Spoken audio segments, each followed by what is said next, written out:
तर आपल्या सगळ्यांच्या परवानगीने चालू करतो. सर्वप्रथम रविवारी सकाळी 9:30ला आल्याबद्दल धन्यवाद आणि मनापासून धन्यवाद. काय हा हा हा प्रदेश आहे, महाराष्ट्र जो देश आहे तो म्हणजे स्वतःच्या प्रतिभेची जाणीव असलेल्या चिंत्र खानोलकरांनी देवाला उद्देशून म्हणाला होतं की गेले गेले द्यायचे राहून तुझं नक्षत्रांचं देणे, आणि त्याला कविता म्हणतात. त्यामुळे मी जे काही लिहितो त्याला कविता म्हणावं की नाही आम्हाला कायम प्रश्न पडलेला आहे. त्यामुळे ही थोडीशी स्वगतं आहेत आणि ही स्वगतं तुम्हाला आवडतील एवढीच अपेक्षा आहे. सगळी आपल्या नात्यांबद्दलची स्वगतं आहेत आणि कविता ही काय फारशी दुःखातनं वगैरे होते असं माझं मत नाही. जशी चिमणी उडता उडता दाणा टिपून एखादा नाणा टिपते, तसा कविता म्हणजे सुद्धा वेगवेगळ्या आयुष्यात वेगवेगळे आलेले प्रसंग आपण फक्त टिपतो आणि तिची स्वगत लिहितो, त्याला कविता मी म्हणण्याचं धाडस करतो.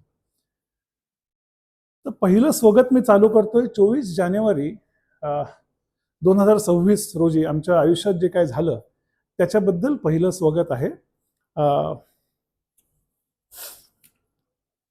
एका सकाळी वर पाहिलं तर काळीजच माझं हल्लं, नेहमीची सवय असणारं आकाशच नाहीसं झालेलं. आता आपलं काय होणार, जीव घाबरा झाला. इतक्यात वरून धीर गंभीर आवाज आला, तुला रे कसली चिंता आहे, मी माझं फक्त रूप बदललं आहे. मी म्हणालो, अहो पण मला तर त्याच रूपाची सवय आहे. तुमच्या नुसत्या असण्यानं मी बिनधास्त जगतो, वेळ आली तर जगालाही अंगावर घेतो. आता काय करू मला काहीच कळत नाही, तुमच्या नसण्याची मला खरंच सवय नाही. आता त्या गंभीर वाणीत हळवे पण आलं होतं. आमचं नातं मग त्यांनी मला समजावलं, अरे वेड्या, मी दिसणं आता कठीण आहे, पण आजपासून मी तुझ्या काळजात आहे. आता तर तुला हवं ते सारं शक्य आहे, आता तर मी तुझ्या काळजातच आहे. आणि मग नंतर त्यांनी एक नेहमीप्रमाणे सांगितलं, फक्त एक लक्षात ठेव, कुठलंही पाऊल टाकताना वाट वाकडी करू नकोस, चुकीच्या मार्गावर माझ्या संगतीची अपेक्षा करू नकोस. चल उठ, असा रडतो काय आहेस, लक्षात ठेव तुझा बापही आता तूच आहेस. सगळ्यांनाच आपले वडील हिरो असतात, तसे आम्हालाही आमचे वडील हिरो होते. आणि हा माणूस आचाडत होता. म्हणजे आम्ही 70च्या दशकातली गोष्ट करतोय. माझे आजी आजोबा दुर्दैवाने लवकर गेले आणि आम्ही सगळं शाळेत असू, मी आणि माझा मुलगा, माझा धाकटा भाऊ निमेश आणि ताई. तेव्हा एकदा बोलता बोलता माझा भाऊ माझ्यापेक्षा आगाऊ आहे. त्यांनी बोलता बोलता बाबांना विचारलं, तो काहीतरी 5वीत वगैरे असेल तेव्हा, बाबा आता तुम्हाला वासुदेव म्हणणार कोण आहे? आणि ते त्यांच्या घरात मोठे होते, त्यामुळे त्यांना ते त्यावेळेच्या पद्धतीप्रमाणे तात्या दादा असं काय काय म्हणायचे. तुम्हाला आता वासुदेव कोण म्हणणार? ते म्हणले नाही आता कोणी नाही म्हणत. मग उद्यापासून आम्ही म्हणतो. आणि आम्ही तेव्हापासून आमच्या वडिलांना नावाने हाक मारायला लागलो. मी जेव्हा 1993ला इंडस्ट्री जॉईन केली, IT इंडस्ट्री, तेव्हा खूप लहान होती, पण तेव्हा मला सगळ्यात मोठं कौतुक सांगण्यात आलं की इथे तुम्ही सर वगैरे म्हणत नाही, तुमच्या बॉसला तुम्ही नावाने हाक मारता. आणि मला कळच नाही यात काय मोठं आहे, कारण माझ्या वडिलांना जर का मी नावाने हाक मारत होतो तर म्हणजे बॉस काय चीज आहे असं ते. आणि त्या माणसाने आम्हाला एक आयुष्याचं एक तत्व शिकवलं, आणि ते तत्व जे शिकवलं त्या तत्वावर माझा जो चिमणी हा काव्यसंग्रह आहे त्याची पहिली जी कविता, टायटल पोएम ज्याला म्हणतात चिमणी, ही त्यांच्या आयुष्यावर अवलंबून आहे. आणि त्याचा पहिला किस्सा थोडा सांगतो. आमचं लग्न झालं, लवकर झालं. म्हणजे मी 25चा होतो, पल्लवी 22चं होतं, 22ची होती, आणि साधारण 23-24 तारखेला सगळं बजेट संपायचं. पण नशिबाने आम्ही आईबाबांबरोबरच राहत होतो, त्यामुळे तशी काही चिंता नव्हती. आमचं लग्न झाल्यावर बाबांनी एकदा पल्लवीला बोलवलं आणि ते म्हणाले, आता तू या घरातली आलीस, तुझ्या बाबांकडे जाऊ नकोस काही मागायला, आणि त्या मूर्खाकडे तर मुळीच जाऊ नकोस, कारण त्याच्याकडेच पैसे नसतात. तुला काही लागलं तर आमच्या घरात, आणि खरोखरच एक पद्धत होती, सगळ्या मध्यमवर्गीयात असावा तसं गोदरेजचा अलमिरा, तो उघडला की आतमध्ये एक चौकोनी डबा, ते म्हणले त्याच्यात पैसे असतात, तुला लागले की तिकडे पैसे घ्यायचे, काही चिठ्ठी पिट्टी सोडायची गरज नाही, कशासाठी घेतले, काय खर्च, हिशोब. ज्या दिवशी तो डबा उघडशील आणि घरात पैसे नाहीत, त्या दिवशी घरात पैसे नाहीत असं समजायचं, तोपर्यंत त्या याच्यातनं कधीही पैसे घेत जा. असं वेगळंच तत्वज्ञान जगलेला माणूस, आणि त्यांच्या जगण्यावर ही पहिली कविता आहे. कवितेचं नाव आहे चिमणी. एका सुरेख सकाळी नुसतंच टुकत बसलो होतो, आयुष्यात काय करायचं याचा विचार करत होतो. इतक्यात चिमुकली चिमणी आली, दाणा टिपून भुरकन उडाली. उडता उडता म्हणाली, चला आजची बेगमी झाली. मी विचारलं उद्याचा काय विचार आहे. मला म्हणाली उद्या तर अजून यायचं आहे, पण उद्याचा काहीच विचार नाही. तर हसली आणि म्हणाली आजचा दाणा उद्या पुरत नाही आणि उद्याचा विचार आजचं पोट भरत नाही. Live one day at a time. उगाच कशाला हे करा. आणि हे अक्षरशः ते असे जगत आले आणि त्या जगण्यातनं आम्ही शिकत गेलो. आता बरं याचा प्रॉब्लेम काय होतो, तुम्ही असे जगत जेव्हा असताना तेव्हा तुम्हाला असं वाटतं की हे सगळं ठीक आहे. आणि मी ज्या पद्धतीने करिअर केलं ना त्या पद्धतीने माझ्या फॅमिलीचं जास्त कौतुक आहे. कारण मला ज्या वेळेला जे वाटेल ते केलं मी त्यावेळेला आणि त्याला साथ होती. म्हणजे आपण नव्या पायवाटा आपल्या आपण म्हणजे शोधत जायच्या या प्रकारचे एक व्यसन लागतं, या प्रकारचं एक प्रकारचं व्यसन लागतं आणि ते मी करत गेलो. तर फार पूर्वी सेन्सरमध्ये असताना माझ्या एका मित्राने म्हणजे कलिग होता, त्यांनी पाऊसवाट नावाचं पुस्तक लिहिलं आणि मला तो शब्द इतका आवडला. पाऊसवाट, पाऊलवाट आपल्याला माहिती असते, पण पाऊसवाट हा शब्द मला इतका आवडला. त्या पाऊसवाट या शब्दावर एक कविता लिहिली, कारण जसं आम्हाला जगायला शिकवलं त्या पद्धतीने ती कविता आहे. म्हणजे हे जगण्याचं तत्व आहे. पाऊलवाट ही रोजची वहिवाटीची असते, पण पाऊसवाट ही जरा वेगळीच असते.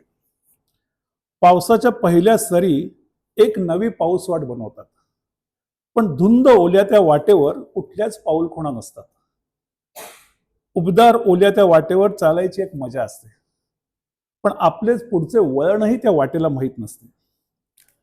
पाऊस वाटेवर चालायला एक वेगळी जिगर लागते. निसरड्यावरून घसरले तरी मनाला लावून घ्यायचं नसतं. पाऊल वाटेवरून चालायचं की पाऊस वाटेवरून हे ज्याचं त्यांनी ठरवायचं असतं. पण प्रवासात वाटेशी असलेलं नातंही ज्याला कळतं त्यानंच पाऊस वाटेवर पाऊल टाकायचं असतं. तर असं जगत आलो. अरे छान, कोणीतरी मस्त म्हणलं, तुम्ही दाद देत राहा, म्हणजे त्यामुळे मला कळत राहील काय असतं. हे पाऊसवाट वगैरे सगळं कवितेत लिहायला छान आहे. या पाऊसवाटेवरनं जास्त निसरडेपणा तुमच्या फॅमिलीला असतो आणि तो त्यांना भोगायला लागतो जेव्हा तुम्ही पाऊसवाट चालत असता. त्यामुळे ते फॅमिलीचं जास्त कौतुक आहे. आता मी काही नात्यांकडे येतो आणि पहिलं नातं, आणि जरी वडील माझे हिरो असले तरी पहिलं नातं हे आईशी असतं. आणि माझं असं एक लक्षात आलं, मी जसजसा मोठा होत गेलो तसं मी जास्त आईवेडा होत गेलो. आता ही पुढची कविता आहे ती मी एकदा अशीच, आणि या सगळ्या कविता अक्षरशः 5 मिनिटात लिहिलेल्या कविता आहे. अशीच एकदा बसल्या बसल्या आईबद्दल कविता लिहिली. मी असंच बंगलोरला कुठेतरी होतो, आईपासून लांब होतो आणि आईपासून लांब असल्यावर जास्त मन हळवं होतं. तर आईवर ती कविता लिहिली. तर ती कविता माझ्यासाठी महत्वाची एवढी आहे की ती माझ्या आईला खूप आवडायची. त्यामुळे ती तिच्या भजनी मंडळात आणि महिला मंडळात सगळी ती म्हणून दाखवायची. मलाच कसं तरी वाटेल, मला आई असू दे म्हणजे. तर त्यामुळे ही आईची कविता आहे. आणि आई म्हणजे काय याचं हे वर्णन आहे. देवाची आस घेऊन घरून निघालो. देवाची आस घेऊन घरून निघालो. मला बघायचं होतं देव कुठे असतो. देवाची आस घेऊन घरून निघालो. धूळ तुडवत रानोमाळ फिरलो. गावेही फिरलो आणि शहरेही फिरलो. मंदिरे फिरलो आणि मशिदीही फिरलो. आभाळाला पोचले आणि धरतीलाही पोचले. काय सांगू, त्याला कोणीच नव्हतं पाहिले. दिवस ढळला, निराश झालो, पाय ओढत घरी परतलो. दिवस ढळला, निराश झालो, पाय ओढत घरी परतलो. अंगणात तुळशीपाशी पणती तेवत होती. अंगणात तुळशीपाशी पणती तेवत होती. उंबरठ्याची वाट माऊली उभी होती.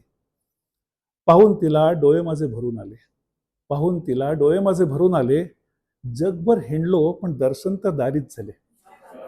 त्यामुळे माझ्या मते आईचं आपल्या जगातलं हे काम आहे. आणि बऱ्याच वेळा काय होतं, आणि बऱ्याच जणांच्या बाबतीत, माझ्या बाबतीत तर नक्कीच झालं, आपण मोठे झालो, आपण करिअर करायला लागलो, आपण काम करायला लागलो, आपण मोठे होतो, तसं आपल्याला वाटायला लागतं की आपल्याला तर खूप कळतं. पण कसं आहे माहितीये का, मला असं एक कायम वाटतं की जे शहाणपण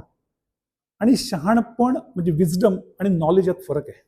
जे शहाणपण तुम्हाला आई सांगू शकते ते दुसरं कोणीच सांगू शकत नाही. आणि ही जी कविता आहे, आणि माझ्या आईला जे तुम्ही ओळखतो त्यांना माहिती आहे की तसं बसल्या बसल्या सहज शहाणपण सांगायची सवय आणि अत्यंत मिश्किलपणे सांगायची. तर ते शहाणपण आई जे शिकवते ते कुठल्याही युनिव्हर्सिटीत तुम्हाला शिकता येत नाही. तर त्या कवितेचं नाव आहे, जे आईकडनं मी शिकलो, त्या कवितेचं नाव आहे शिणवटा. दिवसभराची तकतक करून घरी परतलो. आपल्या सगळ्यांचंच हे आयुष्य आहे. दिवसभराची तकतक करून घरी परतलो. दमून भागून नुसताच बसून राहिलो. डोळ्यासमोर दिवसभराची चित्र सरकत होती. डोळ्यासमोर दिवसभराची चित्र सरकत होती. कामे झाली होती पण बरीच राहिलीही होती. आजचा दिवस कसा गेला याचा हिशोब करत होतो. आजचा दिवस कसा गेला याचा हिशोब करत होतो. सणकून सणकून काम म्हणजे भाग्य का आचरटपणा, माझा गुंत मीच सोडवत होतो. हळूच बाजूला आई येऊन बसली हे कळलंही नाही. हळूच बाजूला आई येऊन बसली हे कळलंही नाही. मला काहीतरी सांगत होती, पण मी ऐकलंच नाही. शेवटी जेव्हा हात टेकत उठली तेव्हा माझं लक्ष गेलं. शेवटी जेव्हा हात टेकत उठली तेव्हा माझं लक्ष गेलं. माझ्या वागण्याचं मलाच वाईट वाटलं. काय ग, काय म्हणत होतीस? माझं जरा लक्ष नव्हतं. अरे काही नाही, मुलं तुझी वाट बघत होती आणि जेवण गार होत होतं. पाखरं सुद्धा, आणि याच्यानंतर त्या आईने मला शहाणपण शिकवलेलं आहे. पाखरं सुद्धा घरटी येऊन पिलांबरोबर दाणा खातात. पाखरं सुद्धा घरटी येऊन पिलांबरोबर दाणा खातात. सरलेला दिवस घरट्या बाहेरच सोडून येतात. दाणा जमवताना त्यांचा दिवसही तसा कठीणच गेलेला असतो. दाणा जमवताना त्यांचा दिवसही तसा कठीणच गेलेला असतो. पण वाट बघून बघून पिल्लांनाही शिणवटा आलेला असतो. आणि हे जे शहाणपण फक्त आई सांगू शकते की बाबा तुझा दिवस तू काढलास, मुलांसाठीच केलास, पण ती मुलंही तुझी वाट बघून आता दमले, तर थोडा वेळ त्यांच्याकडे. हे शहाणपण मला माझ्या आईने जेव्हा शिकवलं ते आहे. तुमच्या लक्षात येईल, मी आईबद्दल अत्यंत हळवा आहे. आणि आता जी कविता आहे ती वाचताना कदाचित मलाच घाईवरून येतं, पण वाचणं आवश्यक आहे. कारण आत्ताची जी कविता आहे 22 ऑक्टोबर 2020 रोजी तिने आपलं स्थान या जगातनं आमच्या हृदयात बदललं. आणि आत्ताचं माझं आईचं जे नातं आहे त्या नात्याबद्दल ही कविता आहे. कवितेचं नाव आहे चांदण्याचं पांघरूण.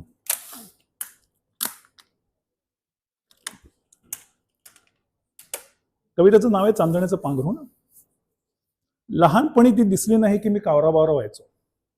लहानपणी ती दिसली नाही की मी कावराबावरा व्हायचो.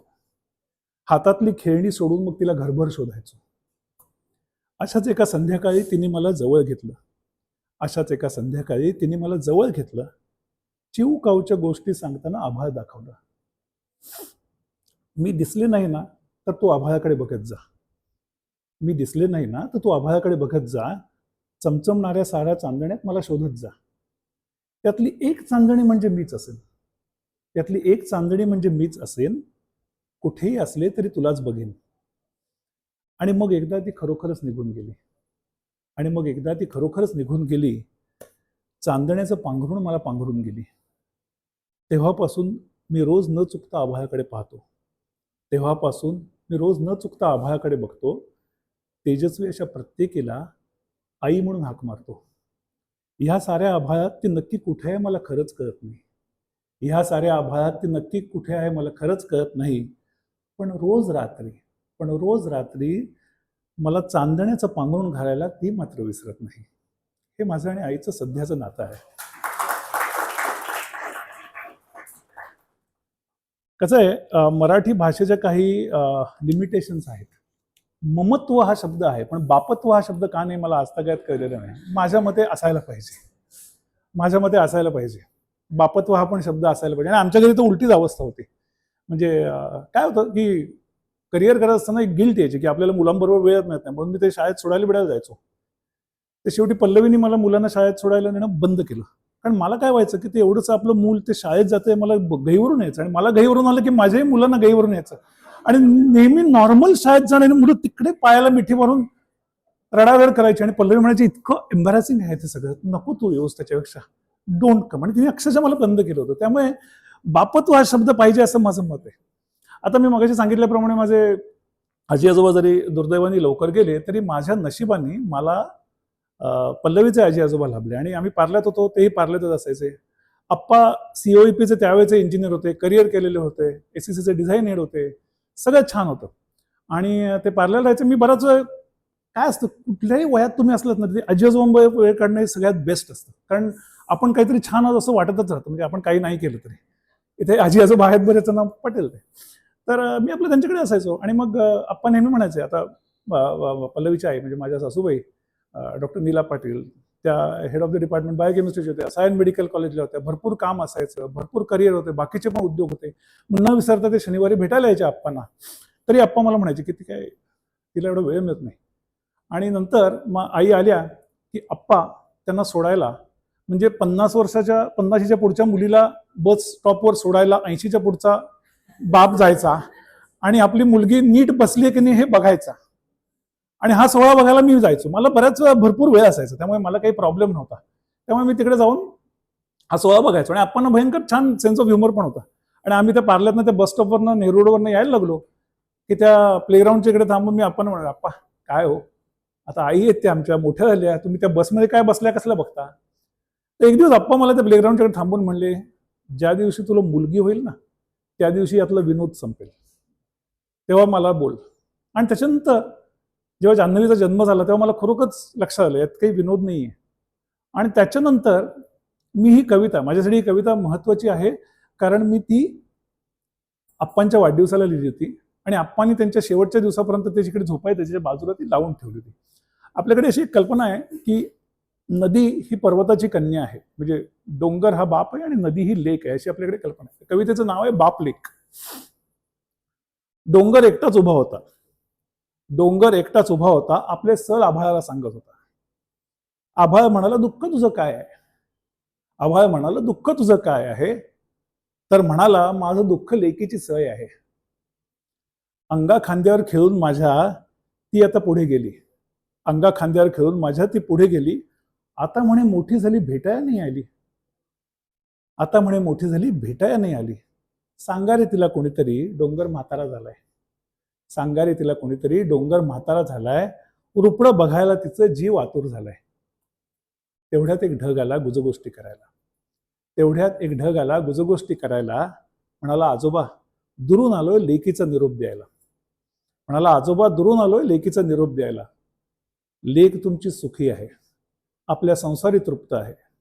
लेक तुमची सुखी आहे, आपल्या संसारी तृप्त आहे. पण खोल तिच्या तळाशी बालपणाची ओढ आहे.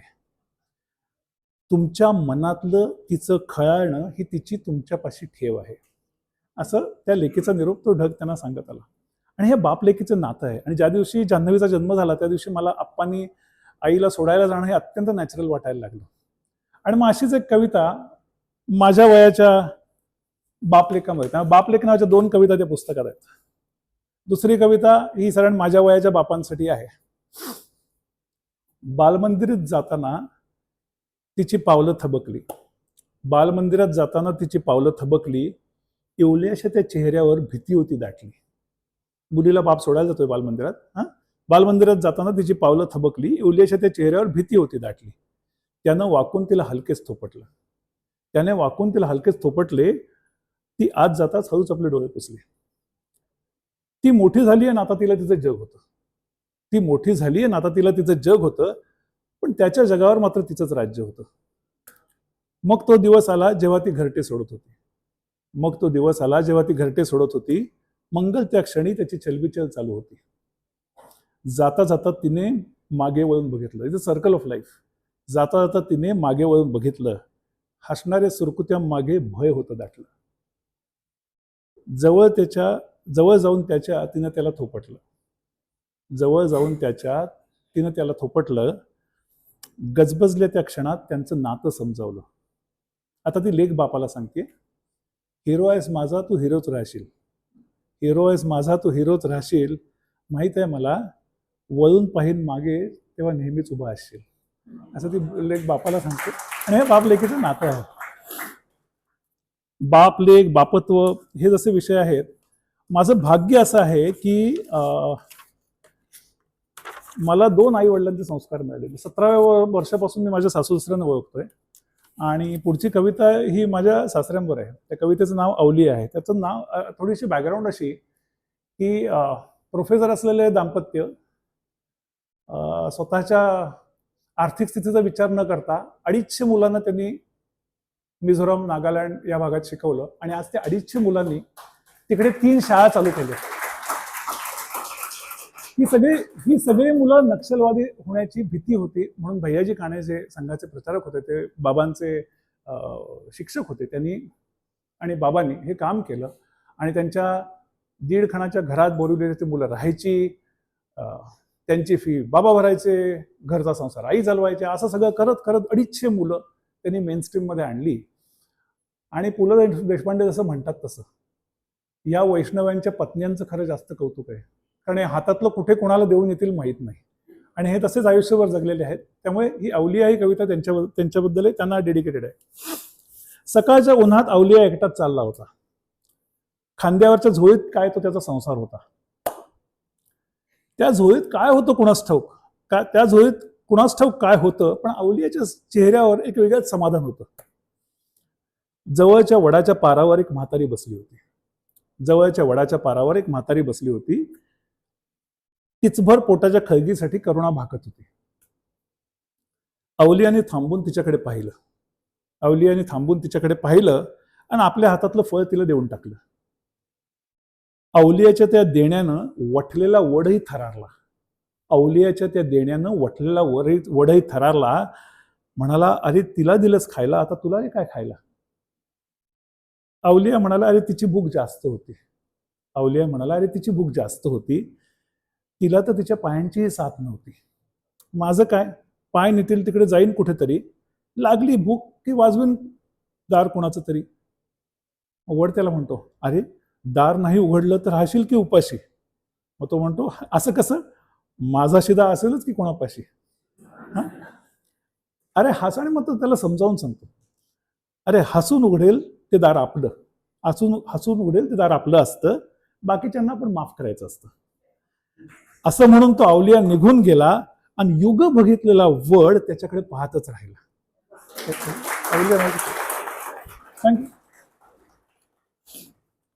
नाती बरीच असतात, आणि मी ज्या पद्धतीचं मूल होतो, म्हणजे आता वैशाली हसते, तिला काही गोष्टी माहितीच म्हणून, पण आम्ही 3 भावंड. माझी ताई तिकडे मागे बसलेली आहे. ती माझी ताई म्हणजे अत्यंत विशाल, जो तिकडे प्राणी बसला आहे ती माझी ताई आहे, पिवळ्या ड्रेसमध्ये, धिप्पाड आणि अशी. तर ती माझी ताई, माझा एक भाऊ धाकटा आणि मी. आमच्या आईचा एकच प्रॉब्लेम होता की माझी ना 3 मुलांपैकी 2 मुलं बाहेर पडली तर मला काही काळजी नसते. हा मेला बाहेर पडला की घरी येईपर्यंत मी काळजीच असते, कारण तो आयदर कोणाला तरी मारून तरी येतो ना तर मार खाऊन तरी येतो. काय करायचं याचं कळत नाही, याच्या डोक्यात काय प्रॉब्लेम आहे कळत नाही. त्यामुळे मला माझ्या पद्धतीच्या लहानपणाला एक वकील कायम आवश्यक असायचं माझ्या पद्धतीने. आणि ते वकील म्हणजे माझी 6 वर्ष मोठी ताई होती, कायम. कारण की नाही, त्यांनी असं काही केलं नाही वगैरे, माझ्या आईला सांगण्यात तिचं निम्म आयुष्य केलं. आणि मग एक दिवस, तुम्हाला आठवत असेल तर हर्बेरियम या संस्थेने फार छान जुनी नाटकं केली होती, 5-5 त्याचे प्रयोग केले होते. तसं मी तेव्हा शिवाजी पार्कला आम्ही राहत होतो, तेव्हा शिवाजी मंदिरला हर्बेरियमचा प्रयोग झाला आणि वाहतोही दुर्वांची जोडी हे नाटक होतं. श्याम पोंक्षेंनी नव्या संचात ते केलं होतं.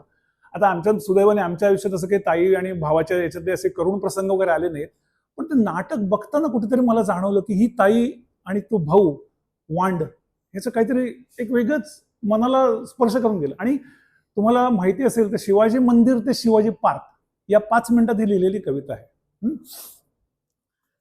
मी आणि माझी ताई एकत्र वाढलो म्हणायची सोय नव्हती. मी आणि माझी ताई एकत्र वाढलो म्हणायची सोय नव्हती. ती लहानपणी मोठीच होती आणि जबाबदारीची जाणीव मला तेव्हाही नव्हती. तसं उन्हाळ्याचं वय तिचंही होते, पण सर्व हक्क माझ्यात स्वाधीन होते. एक प्राजक्त ती गोळा करायची आणि नाजूक तिच्या हातानं माझी चिमुकली ओंजळ भरायची. एक प्राजक्त ती गोळा करायची आणि नाजूक तिच्या हातानं माझी चिमुकली ओंजळ भरायची. हात माझे मोठे झाले आहेत, लहान राहिले नाहीत. हात आता माझे मोठे झाले आहेत, लहान राहिले नाहीत. प्राजक्ताची फुलं तिची मात्र अजूनही ओंजळीत मावत नाहीत. हे माझ्या ताईचं आणि माझं आजचंही नातं आहे. तुम्ही कितीही मोठे व्हा, शेवटी तुमची ताई असते. असंच एक नातं. आणि आम्ही अत्यंत भाग्यवान आहोत त्या पिढीत जन्माला आलो, ज्या पिढीने असं समजलं नाही की आम्ही शाळेची फी भरतो म्हणजे आम्ही शाळेचे क्लायंट आहोत. मला विचाराल तर हा सगळ्यात मोठा प्रॉब्लेम आहे आजकालचा आपला हा, आणि खूप मोठा इश्यू आहे. आपण जरी आता हसत असलो तरी आम्ही शाळेची फी भरतो म्हणजे आम्ही शाळेचे क्लायंट होतो, असा काहीतरी एक विचार होतो. ते आमच्या लहानपणी नव्हतं. आणि शिक्षक असले की तुम्ही उठून उभे. त्यात शिक्षकही तसं होतं, एक पिढी घडवली. आणि मला वाईट कधी, आणि हा मला विषय जास्त वाढवायचा नाहीये, पण शिक्षकांनी एक पिढी घडवली, पण आपण शिक्षक घडवायला काही केलं का हा खरा प्रश्न आहे. आई बाबा इथे बसलेत, ते प्रोफेसर असताना ते गोल्ड मेडल्स त्यांच्या बॅचचे होते, अभिमानाने लोक शिक्षक व्हायला जायचे. ही परिस्थिती आता राहिली आहे का, हा विचार करण्याचा मुद्दा आहे. आणि मुख्य म्हणजे प्राथमिक शिक्षण, जिथे तुमचा मातीचा गोळा बनत असतो. चांगल्यातली चांगली, हुशारातली हुशार आणि उत्तम माणसं समाजातली शिक्षक व्हायला आज जात आहेत का, हा एक मोठा प्रश्न आहे. आणि म्हणून ही शिक्षक नावाची कविता, कारण ते एक आयुष्यातलं अत्यंत महत्वाचं नातं आहे तुमच्या घडणाऱ्यानं. कवितेचं नावच आहे शिक्षक. गाडीनं झोकात वळण घेतलं आणि चिखलाचं पाणी त्यांच्यावर उडालं. गाडीने झोकात वळण घेतलं आणि चिखलाचं पाणी त्यांच्यावर उडालं. मलाच लाज वाटली, पटकन उतरून माफी मागितली. मलाच लाज वाटली, पटकन उतरून माफी मागितली. कृश थरथरत्या हातांनी ठीक आहे म्हटलं. कृश थरथरत्या हातांनी ठीक आहे म्हटलं. ओळख पटलीन काळी झालं. ओळखलंच सर मला, मी आशेने विचारलं. धुसर झालेल्या डोळ्यात हळूच हसू फुटलं. ओळखलंच सर मला, मी आशेने विचारलं. धुसर झालेल्या डोळ्यात हळूच हसू फुटलं. चिखलाच्या त्या डागाने माझं मन उदास झालं. त्यांच्या कपड्यावरती चिखलाचे डाग पडले होते. चिखलाच्या त्या डागाने माझं मन उदास झालं. पाठीवरून हात फिरवून मग त्यांनीच समजावलं.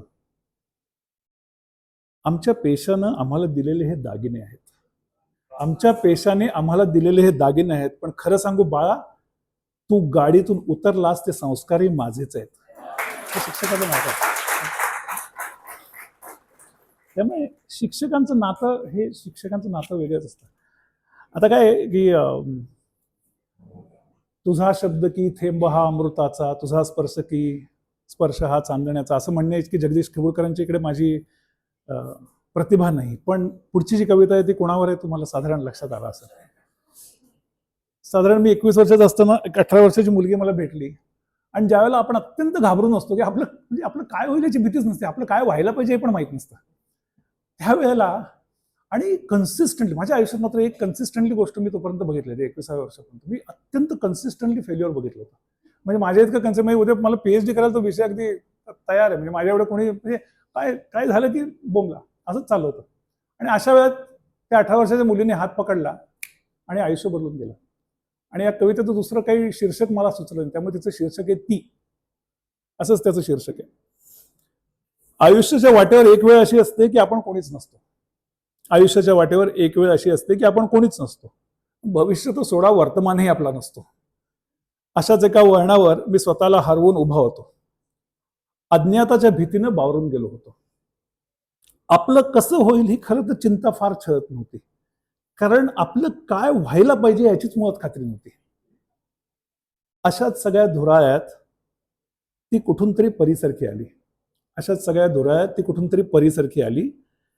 कथेतली परी हसते तशीच माझ्याकडे पाहून गोड हसली. हळूच तिने हात धरला आणि माझं जगच बदललं. सशाचं काळीज माझं आता वाघासारखं झालं. हळूच तिने हात धरला आणि माझं जगच बदललं. सशाचं काळीज आता माझं वाघासारखं झालं. समोरच्या वाटांची गुंतागुंत खरं तर आहे तशीच होती, पण आता त्यांनी काढलेली नक्षी मात्र मला मोहावत होती. तुमचा आउटलुक बदलून जातो. कोणी तुमच्यावर विश्वास ठेवला, तुम्हाला आपलं म्हणलं की तुमचं आउटलुक बदलत होतं. समोरच्या वाटांची गुंतागुंत खरं तर आहे तशीच होती, पण त्यांनी काढलेली नक्षी मात्र आता मला मोहावत होती. त्यामुळे अशी ती कविता. आणि बरं कसं गंमत कशी आहे की प्रेम वगैरे सगळं ठीक आहे. मला बऱ्याच लोकांनी पहिलं असं विचारलं की मग तुमच्या नात्याचं फ्रेश राहण्याचं रहस्य काय. आणि त्याचं आज सगळे आपलेच लोक आहेत, त्याचं खरं प्रामाणिक उत्तर मी देतो आज. त्याचं उत्तर माझी इन्सिक्युरिटी. म्हणजे आपल्याला त्यावेळेला ही गर्लफ्रेंड मिळाली, आपल्याला मिळालीच कशी, हा प्रश्न मला अजूनही 35 वर्षांनी सुटलेला नाहीये. आणि त्यामुळे तो जो एक इन्सिक्युरिटी येते ना, ते इन्सिक्युरिटी आहे नात्याचं खरंच म्हणजे खरं हे आहे. म्हणजे अगदी माझ्यावर प्रेम करणाऱ्या माझ्या आईने सुद्धा तिला पहिल्यांदा भेटल्यावर विचारलं होतं, अगं तुला नक्की माहिती हाच. आणि मला असं बऱ्याच वेळा असा माझा संशय आहे की माझे आई वडील बरेच वर्ष त्या गिल्टमध्ये लागले की बिचारीला बरा कोणीतरी मिळाला असता. तर त्यामुळे त्या इन्सिक्युरिटी माझ्या नात्याचं आमच्या खरं हे आहे. आणि ते आमची पहिली भेट कधी झाली मला खरं तर आठवत नाही, पण आता आमचं नातं कधी मला भेटलं तो क्षण मात्र मला आठवतो. आणि त्याच्याबद्दल ही कविता आहे. त्या कवितेचं नाव आहे तो क्षण. म्हणजे काय होतं इन्सिक्युरिटी म्हणजे काय माहितीये का, बापरे आपल्याला ती सोडून तर देणार नाही, ही इन्सिक्युरिटी. मी अगदी आपलीच लोक आहेत म्हणून स्वच्छपणे बोलतोय. तुझी माझी पहिली भेट आता मला आठवत नाही. तुझी माझी पहिली भेट आता आठवत नाही, पण आपलं नातं मला भेटलं तो क्षण मी विसरत नाही. मावळतीच्या किनाऱ्याला तुझी पावलं आपल्याच नादात होती. त्यांना बिलगायची लाटांची खळखळ अजूनही चालूच होती. सहजच तू तो शिंपला उचललास, सहजच तू तो शिंपला उचललास आणि मग अलगद सोडूनही दिलास. का माहित नाही, पण माझं काळीज लक्कन हल्लं. तुझ्या मागून हळूच मी त्या शिंपल्याला घेतलं. खूप दिवस झाले आणि आता बराच काळ लोटला आहे. खूप दिवस झाले आणि आता बराच काळ लोटला आहे. तो शिंपला तरीही मी अजून जपून ठेवला आहे. हाती तुझा हात आहे ना आता तुझी साथ आहे. हाती तुझा हात आहे ना आता तुझी साथ आहे. पण चिमुकला तो मित्र माझी त्या क्षणाची याद आहे. आणि आणि आम्ही 4-5 रिलोकेशन्स केली आतापर्यंत. आणि कोणालाही शंका असेल तर अजूनही माझ्या ड्रॉवरमध्ये फारसं काही मौल्यवान नाहीये, पण तो शिंपला आहे. आणि ज्या बघायचं असेल तर जरूर बघा. अख्ख्या आमच्या रिलोकेशन मी फक्त ती एकच गोष्ट माझी मी हलवतो, कारण तो त्या क्षणाची माझी याद आहे. सगळी नाती आपली छान असतात. आणि रिव्हर्समेंट म्हणजे माझ्या जमातीने म्हणजे एचआरने काय केलं माहितीये का, सगळ्यालाच मोठी मोठी नावं दिलीत. तसं ना रिव्हर्स मेंटरिंग वगैरे असं आम्ही म्हणतो. मग खरं तर तुम्ही तुमच्या मुलांकडनं भरपूर शिकता. आणि मला लोकांनी असं सांगितलंय की अरे मग क्रिएटिव्हिटी कशी वाढवायची. आता मला ह्या प्रश्नाचं काय उत्तर असं मला कळत नाही. तर क्रिएटिव्हिटी कशी वाढवायची, माझं सोपं उत्तर आहे. तुमच्या घरी लहान मुलं असाल ना, तर त्यांना कुठलाही उपदेश न देता त्यांच्याबरोबर वेळ काढा, तुमची क्रिएटिव्हिटी आपोआप वाढते. आणि आमच्या घरातली गोष्ट आहे, जे लोक पूर्वी आमच्या घरी आले असतील त्यांना लक्षात असेल, चिन्मय लहान असताना आमच्या घरी सोफ्यावर बसता यायचं नाही. म्हणजे पाहुणे आले की फार विनंत्या करून तो सोफा आम्ही बसायला त्यांना अलाउड करायचो. कारण त्या सोफ्यावर त्याच्या वेगवेगळ्या फॉर्मेशनमध्ये गाड्या ठेवलेल्या असायचे, प्राणी ठेवलेले असायचे आणि गोष्टी चालू असायच्या. मग पुढे नंतर तो लेखक झाला, त्याची लक्षणं बहुतेक तिकडेच होती. आणि ती क्रिएटिव्हिटी जी असते ना, तुम्ही मुलांबरोबर फक्त वेळ काढलात ना की तुमची क्रिएटिव्हिटी काही तुम्हाला करायची गरज नाही, आपोआप क्रिएटिव्ह तर तो त्या कवितेचं नाव आहे अनोखी दुनिया. खुशीत असला की माझा लेक मला फिरायला घेऊन जातो. खुशीत असला की माझा लेक मला फिरायला घेऊन जातो. चिमुकलं बोट नाचवत शहाण्यासारखं वाघ मला सांगतो. फिरायला जाताना आम्ही खोट्या खोट्या घोड्यावर चढतो. फिरायला जाताना आम्ही खोट्या खोट्या घोड्यावर चढतो आणि पडायला नको म्हणून मी त्याच्या छोट्याशा ढेरीला धरतो. जादूच्या त्याच्या दुनियेत काय काय गंमत असते त्यांनी समजावलं की हळूहळू कळायला लागते. जादूच्या त्याच्या दुनियेत काय काय गंमत असते त्यांनी समजावलं की हळूहळू कळायला लागते. छान छान गुलाबी घोडा मस्त उडत असतो आणि ससुलेने मारलं म्हणून हत्ती रडत असतो. झाडाखालच्या शाळेत वाघोबा अभ्यास करतो. झाडाखालच्या शाळेत वाघोबा अभ्यास करतो आणि गणित चुकलं म्हणून खारुताईची चापटी खातो. चिमुकली परिराणी उडत उडत येते. चिमुकली परिराणी उडत उडत येते. त्याला मला मग मस्त खाऊ देते. खाऊ खाऊन आता लेक माझा हळूच झोपी जातो. खाऊ खाऊन आता लेक माझा हळूच झोपी जातो. अनोखे त्याच्या दुनियेत मी तसाच फिरत राहतो. हे तुमच्यानी माझं असं मात्र म्हणणं आहे की मुलांबरोबर वेळ काढावा, त्याच्यासारखी दुसरी क्रिएटिव्हिटी नाही. आता आणखीन एक सर्वात महत्वाचं नातं आहे मित्र. माझ्या आयुष्यात 14 फेब्रुवारीला आपल्यापैकी बरेच जण होतातच वरती, तेव्हा मी जे सांगितलं ते आज परत सांगतो. महाराष्ट्रीयन घरात एक पद्धत असते. लक्ष्मीपूजनाला थाळी ठेवतो आणि त्या थाळीत घरातले असले नसले ते सगळे दागिने सोनं ठेवतो आणि एका थाळीत मावतो ते साधारण. तर ते आणि त्याची पूजा करतो. ज्यावेळेला सगळे मित्र आप्त समोर दिसतात ना, ते आपलं सगळं वैभव समोर आहे असं वाटतं, अशी अवस्था आहे. आजही माझे तिकडे लहानपणाचे काही मित्र नेहमीप्रमाणे शेवटच्या रांगेत तिकडे बसलेले आहेत. ते त्यांची गोष्ट सांगतो, मित्र म्हणजे काय. आणि कॉलेजमधले वगैरे मित्र आणि शाळा कॉलेजमधले मित्र फारच वेगळे असतात. म्हणजे आमचे छोटीशी एक गोष्ट सांगतो आणि पुढची कविता वाचतो की आम्ही कॉलेजमध्ये असताना तो एक असतो ना की आपल्या ग्रुपला काहीतरी नाव पाहिजे बाबा. आणि मग आम्हाला असं वाटायचं आपण सगळे असे मोठे मोठे आहोत वगैरे असं तसं. मग काय नाव ठेवायचं, मग आपण जायंट्स नाव ठेवूया असं सगळ्यांना सर्वांमध्ये पडलं. पण जायंट्स हे खूप मोठं नाव होतं, मग काहीतरी एक अक्षर पाहिजे वगैरे. मग आमच्यातल्या एका विद्वान गृहस्थाने ठरवलं मी ठरवतो.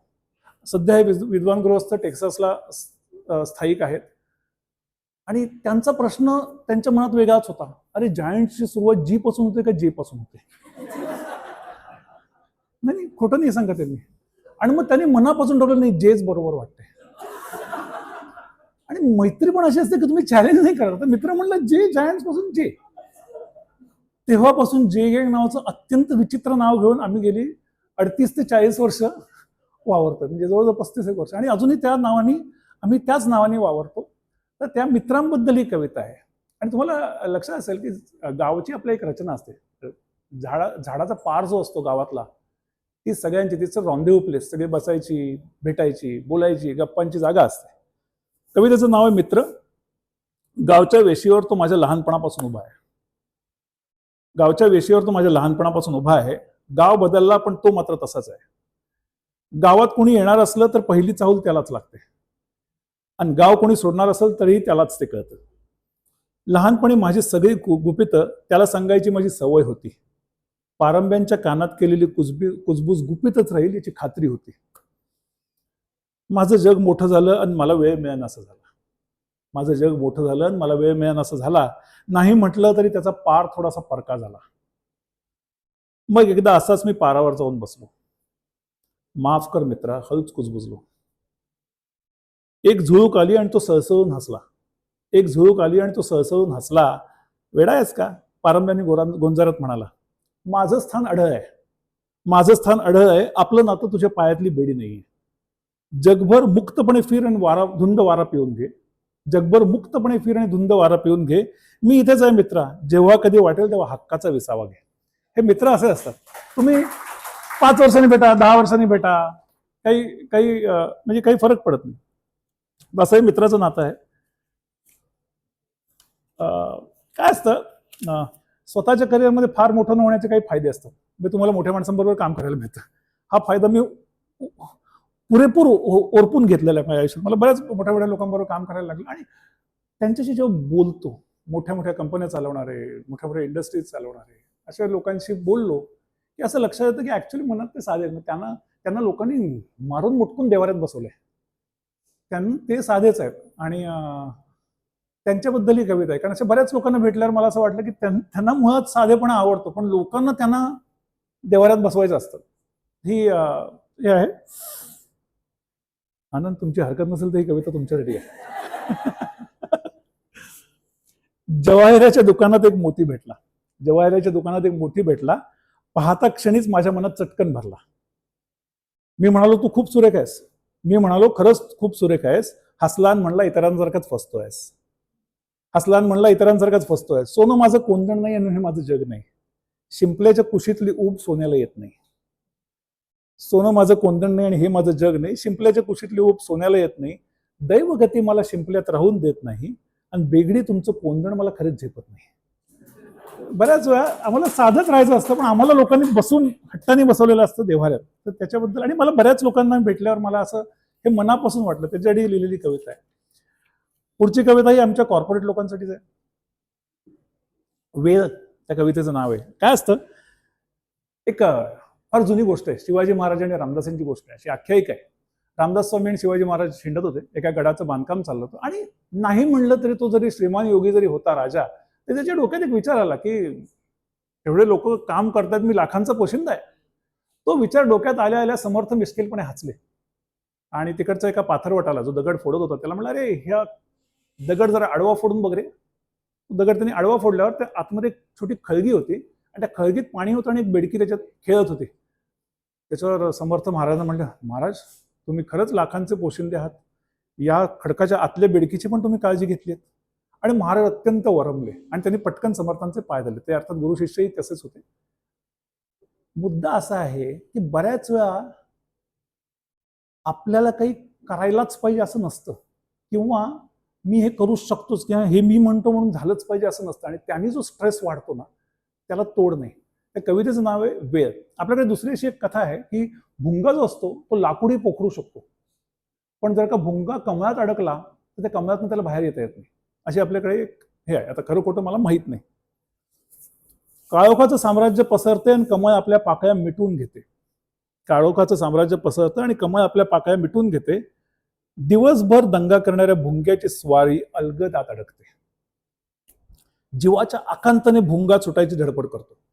जीवाच्या आकांताने भुंगा सुटायची धडपड करतो. नाजूकशा कमळापुढे त्याचा दंगा जरा कमीच पडतो. सकाळची कोवळी किरणे अलगद उतरतात आणि कमळाला गुंजारून भुंग्याला सोडवतात. सकाळची कोवळी किरणे अलगद उतरतात आणि कमळाला गुंजारून भुंग्याला सोडवतात. एक काळोखी घुसमटलेली रात्र भुंग्याला शहाणं करून सोडते. एक काळोखी घुसमटलेली रात्र भुंग्याला शहाणं करून सोडते. कळते त्याला प्रत्येक प्रश्नाचे उत्तर आपले बळ नसते. कळते त्याला प्रत्येक प्रश्नाचं उत्तर आपले बळ नसते. कधी कधी आपण नुसतंच थांबायचे असते. कधी कधी आपण नुसतेच थांबायचे असते आणि उत्तर हे आकाशातल्या बापाने ठरवलेली वेळ असते. हे हे आपल्या लक्षात आलं की बराचसा स्ट्रेस कमी होईल असं मला असं जेन्युइनली वाटतं.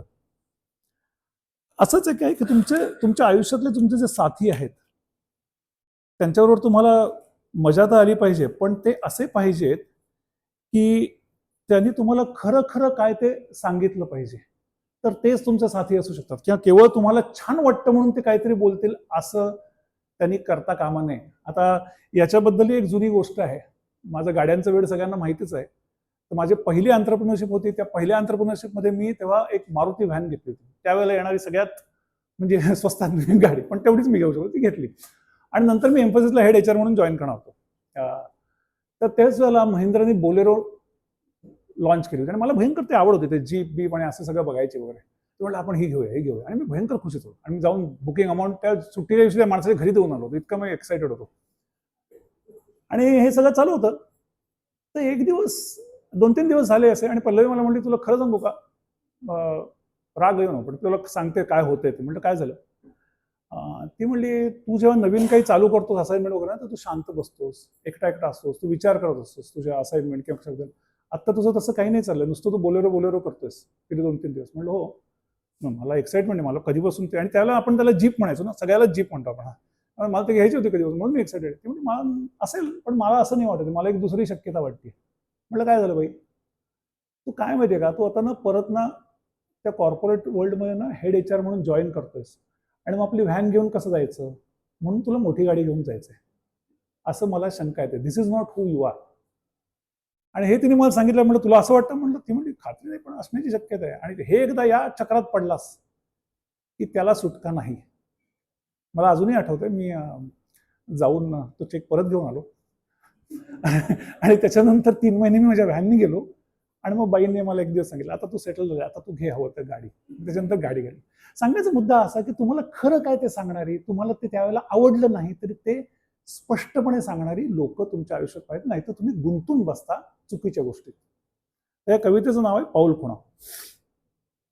एका धुंद सकाळी किनारी एकटाच चालत होतो. एका धुंद सकाळी किनारी एकटाच चालत होतो. ओल्या वाळूतला पाऊलखुणा माझ्या मीच पाहत होतो.